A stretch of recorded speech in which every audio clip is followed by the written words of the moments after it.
Around the world, economies are crumbling. Since the coronavirus outbreak, the price of every vital commodity has fallen. We're seeing a lot of these markets hit. Coronavirus has oil below $50 a barrel. U.S. demand in China has dropped off substantially. You're impacting the demand for copper, iron ore, even gold is going down. Selamat sejahtera. Seperti yang kita tahu, negara kita semakin terdedah dengan kemelesetan ekonomi, di mana punca terbesarnya adalah daripada pandemik COVID-19. Antara kesannya ialah pertama sekali kadar pengangguran akan meningkat.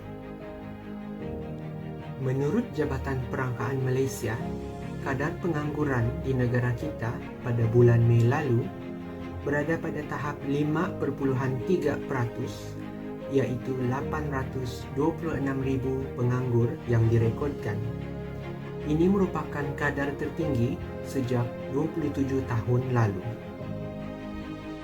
Kesan kemelesetan ekonomi disebabkan COVID-19 ini pula akan menjejaskan hasil ekspor negara, terutamanya bagi negara-negara membangun, kerana permintaan yang rendah dan penurunan harga komoditi, termasuk permintaan untuk barangan pembuatan.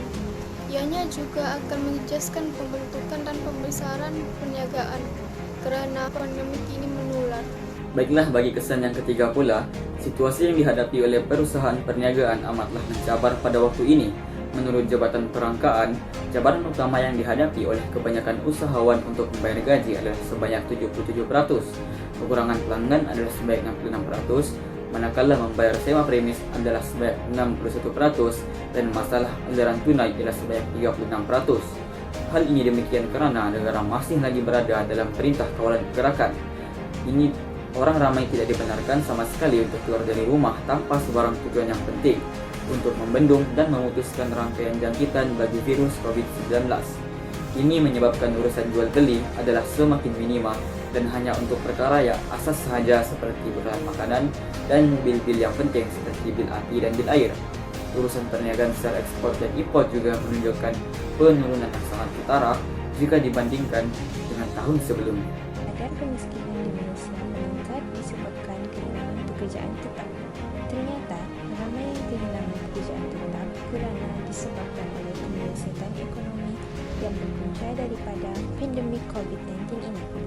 Kemelesetan ekonomi berlaku di negara Malaysia menyebabkan majikan dan pihak bank sukar untuk memberikan gaji yang secukupnya kepada pekerja dan terjadinya pembuangan pekerja dalam satu organisasi.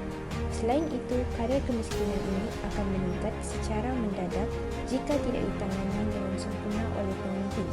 Tegasnya bahawa pemimpin negara perlu memikirkan satu cara baharu bagi mengatasi masalah ini bagi mengurangkan jumlah kadar kemiskinan dan pembuangan pekerja berlaku dalam kalangan rakyat Malaysia.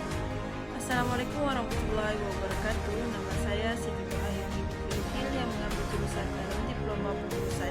Ingin membahaskan sedikit mengenai kesan kemelesetan dalam ekonomi yang berlaku dalam negara Malaysia, khususnya ketika pandemik COVID-19 ini berlaku. Kesan yang berlaku dalam negara ini ialah berlakunya gangguan rantaian bekalan secara global. Rantaian secara global ini merupakan asas utama dalam ekonomi untuk memajukan negara. Justru itu, perkara ini telah menjadi punca berlakunya penurunan ekonomi secara mendadak di Malaysia. Contohnya dari segi kewangan, pengeluaran barangan, pengagihan dan sebagainya.